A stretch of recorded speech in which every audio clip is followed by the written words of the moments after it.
평소보다 이른 시각에 눈이 떠졌다. 알람은 울리지 않았다. 창밖은 아직 짙은 남색이고 방 안 공기는 서늘하다. 이불 밖으로 나온 손끝이 차갑다. 몸을 일으키자 어제와는 다른 하루가 시작된다. 발바닥에 닿는 바닥의 냉기, 창문 틈으로 스며드는 새벽의 소음. 원하지 않아도 하루는 이미 시작되어 있었다. 그런데 저녁이 되기도 전에 오후 서너시 무렵부터 눈꺼풀이 무겁게 가라앉는다. 목덜미가 뻐근하고 생각의 속도가 눈에 띄게 느려진다. 몸이 이유도 없이 잠을 재촉한다. 아무도 이걸 신비롭다고 말하지 않는다. 그냥 피곤한 거라고, 몸이 리듬을 못 맞춘 거라고 말한다. 어제와 똑같이 잠들었는데 어제와는 다른 몸이 되어 있다. 그런데 묻고 싶다. 그 이른 졸음은 대체 어디서 왔는가? 허공에서 갑자기 생겨난 게 아니다. 오늘 아침 유난히 일찍 시작된 하루, 그 자체가 지금 이 졸음의 원인이다. 하나의 작용이 정확히 그만큼의 반작용을 낳았을 뿐이다. 여기서 멈추면 그냥 생리학이다. 몸의 리듬, 수면 압력, 그런 단어로 설명되고 끝날 이야기다. 하지만 이 문장을 다시 들여다보라. 하나의 작용이 정확히 그만큼의 반작용을 낳는다. 이 문장은 1987년 아이작 뉴턴이 프린키피아에 적어 넣은 세 번째 법칙과 한 글자도 다르지 않다. 모든 작용에는 크기가 같고 방향이 반대인 반작용이 있다. 뉴턴은 이 법칙을 당구공과 대포알을 두고 증명했다. 벽을 밀면 벽도 정확히 그만큼 나를 민다. 노를 물 뒤로 저으면 배는 앞으로 나아간다. 로켓이 아래로 가스를 뿜으면 로켓은 위로 솟는다. 이 법칙에는 예외가 없다. 흥미로운 사실이 하나 있다. 정작 뉴턴 자신은 이 법칙들을 단순한 물리학으로만 보지 않았다. 그는 평생 신학 저술에 물리학보다 더 많은 시간을 쏟았고, 이 정교한 법칙이 우주를 설계한 어떤 질서를 드러낸다고 믿었다. 그 시대 사람들은 이 법칙이 당구공과 대포알 넘어 마음이라는 보이지 않는 영역까지 적용되리라고는 상상하지 못했다. 그런데 이 법칙이 물체의 움직임을 넘어 감정에도 관계에도 삶 전체를 관통하는 하나의 원리로도 똑같이 적용된다면 어떻게 되는가? 에너지는 여기서 사라지지 않는다. 여력학의 첫째 법칙은 이렇게 말한다. 에너지는 새로 생기거나 완전히 사라지지 않는다. 오직 형태만 바꿔가며 어딘가로 옮겨갈 뿐이다. 촛불의 열은 사라지는 게 아니라 공기 중으로 흩어져 형태를 바꾼 것이고, 폭포의 낙하는 사라지는 게 아니라 물소리와 물보라로 형태를 바꾼 것이다. 얼음이 녹아 물이 되고 그 물이 증발해 수증기가 되는 것도 사라짐이 아니라 형태의 이동이다. 오늘 아침 일찍 시작된 그 시간은 사라진 게 아니다. 이른 졸음으로 형태를 바꿔 되돌아왔을 뿐이다. 동양은 이미 이 법칙을 알고 있었다. 실험실도 방정식도 없었지만 삶을 오래 관찰하는 것만으로 같은 결론에 도달했다. 다만 그것을 물리학이라 부르지 않고 카르마라고 불렀을 뿐이다. 카르마라는 말을 들으면 사람들은 곧장 죄와 벌을 떠올린다. 전생의 죄, 다음 생의 벌, 무거운 저울 위에서 심판을 기다리는 어떤 존재. 하지만 그건 이 개념을 좁은 감옥에 가두는 일이다. 카르마는 도덕이 아니라 물리다. 작용이 있으면 반작용이 있다는 것, 그뿐이다. 평소보다 일찍 일어나서 평소보다 일찍 졸린 것, 그것도 카르마다. 늦게 잠든 다음날 유난히 커피를 찾게 되는 것도 카르마다. 운동을 미룬 어제가 오늘 유난히 무거운 몸으로 돌아오는 것도 카르마다. 무심코 건넨 웃음 한 번이 며칠 뒤 낯선 얼굴의 친절로 돌아오는 것도 카르마다. 아무도 눈치채지 못한 채 삼킨 말 한마디가 몇 년 뒤 전혀 다른 얼굴을 하고 되돌아오는 것도 카르마다. 죄악만을 카르마라 부르는 건 중력이 사과를 떨어뜨릴 때만 작동한다고 믿는 것과 같다. 중력은 사과에도 별에도 먼지 한 톨에도 예외 없이 작동한다. 카르마도 다르지 않다. 도덕적 심판을 기다리는 특별한 사건이 아니라 숨 쉬듯 매 순간 작동하는 하나의 법칙이다. 문제는 카르마 자체가 아니다. 상쇄되지 않은 반작용, 그것이 진짜 문제다. 작용이 있었는데 그에 상응하는 반작용이 아직 오지 않았다면 그 에너지는 사라지지 않는다. 어딘가에 그대로 남아있다.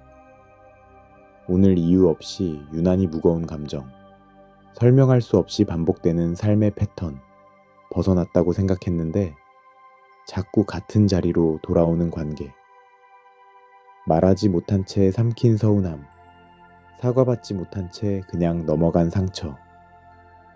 그것들은 아직 상쇄되지 못한 에너지의 흔적일 뿐이다.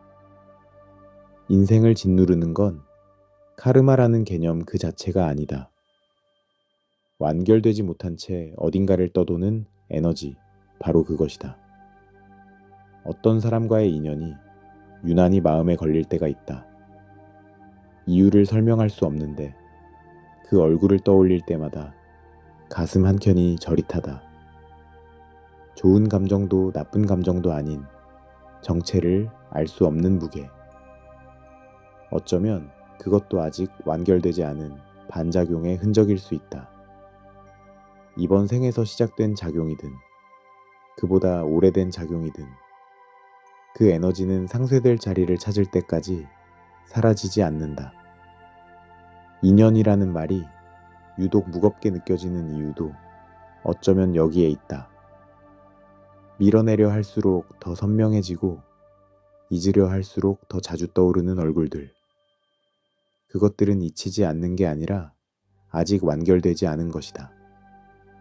언젠가는 어떤 형태로든 완결될 순간이 반드시 온다.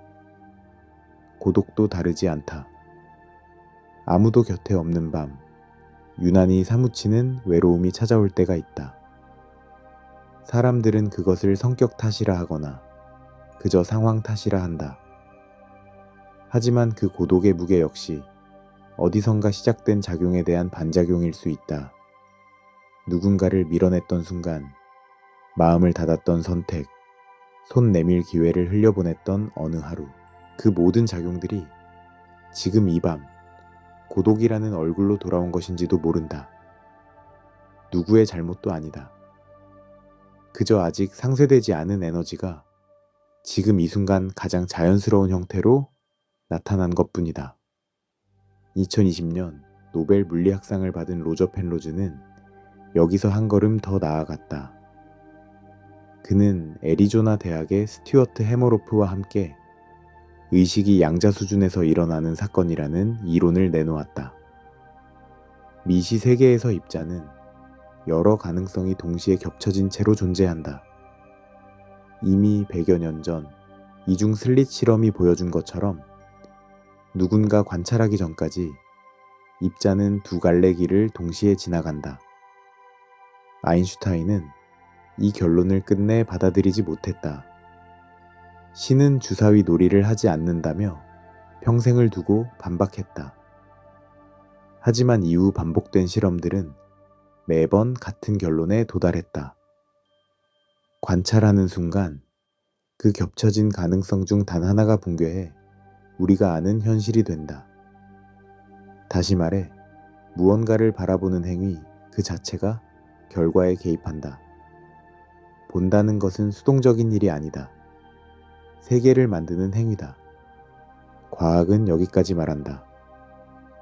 에너지는 보존되고 작용에는 반작용이 따르고 관찰이라는 행위가 그 결과에 개입한다는 것.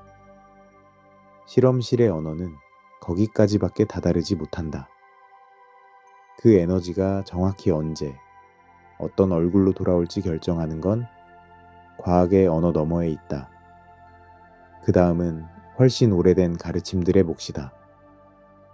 기원전 6세기 붓다는 업이라는 말로 이미 같은 법칙을 가르쳤다. 심은 대로 거둔다는 것. 그리고 서기 1세기 사도 바울은 갈라디아서에서 이렇게 썼다. 사람이 무엇으로 심든지 그대로 거두리라.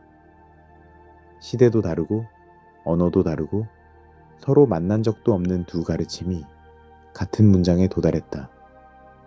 서로 다른 세계에서 서로 다른 말로 각자 진리를 찾아 나섰던 이들이 정확히 같은 결론에 이르렀다는 것. 그것은 우연이라기엔 너무나 정교하다. 그것은 도덕적 경고가 아니었다. 우주가 작동하는 방식에 대한 인류가 가진 가장 오래된 서술이었다. 이 모든 걸 머리로 이해하는 것과 몸으로 겪어내는 것은 다르다. 뉴턴의 법칙을 안다고 해서 부딪힌 자리에 통증이 사라지지 않듯 카르마의 원리를 안다고 해서 마음에 쌓인 무게가 저절로 가벼워지지는 않는다. 알아야 할 것을 안 다음에는 몸으로 확인하는 시간이 필요하다. 그렇다면 질문이 남는다. 상쇄되지 않은 에너지는 반작용이 나타나야 비로소 끝난다. 그 반작용을 우연히 가져다 주기를 기다릴 수도 있고 지금 이 자리에서 스스로 만들어낼 수도 있다. 참선이다. 첫째, 앉는다. 등을 곧게 세우고 눈을 반쯤 감는다. 어깨에 힘을 내려놓고 몸의 무게가 그대로 바닥으로 가라앉게 둔다. 숨이 들어오고 나가는 그 흐름만 가만히 따라간다. 잘하려 애쓰지 않는다. 서두르지 않는다. 둘째, 오늘 하루 유난히 무겁게 남아있는 감정을 하나 떠올린다. 화가 난다면 화가 났다는 사실 하나만 본다. 서운하다면 서운하다는 사실 하나만 본다. 거기에 이야기를 덧붙이지 않는다. 누구 탓인지 따지지 않는다. 밀어내지 않는다. 저항하지도 않는다. 그 감정을 관찰자의 자리에서 가만히 바라본다. 펜로즈가 말한 그 순간이다. 바라보는 행위 자체가 겹쳐진 가능성을 하나로 붕괴시킨다. 저항하면 거기서 또 하나의 작용이 태어나 카르마가 새로 이어진다.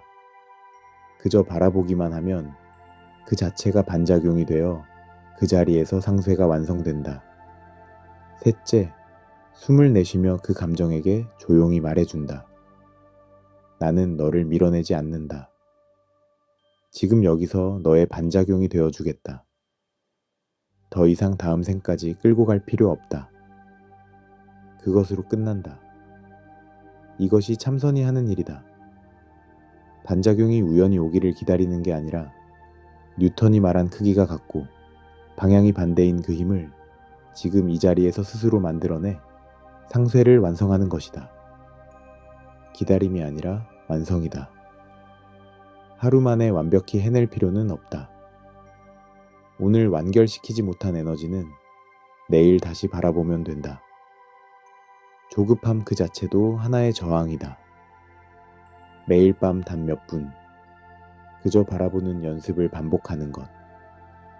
그것만으로도 켜켜이 쌓여가던 에너지가 하나씩, 그러나 분명히 상쇄되어 간다. 두려운 건 카르마가 아니다. 두려운 건 죽음도 아니다. 에너지는 사라지지 않는다는 그 법칙을 그대로 받아들이면 죽음이란 소멸이 아니라 또 한 번의 형태 전환일 뿐이다. 촛불이 꺼져도 그 열은 방 안 어딘가에 그대로 남아 흩어지듯 사라지는 건 아무것도 없다. 진짜 두려운 건 상쇄되지 못한 채 형태도 정하지 못하고 켜켜이 쌓여만 가는 에너지. 그것을 그대로 짊어진 채 다음 형태로 넘어가는 일이다. 누구도 대신 짊어져 줄 수 없는 무게다. 책도 강연도 어떤 스승의 말도 이 자리를 대신해 주지는 않는다. 성인도 그 누구도 나 대신 바라봐 줄 수는 없다. 오직 나만이 내 안의 그 에너지 앞에 앉을 수 있다. 오늘 밤 세 가지를 묻고 싶다. 오늘 나는 어떤 작용을 세상에 내보냈는가?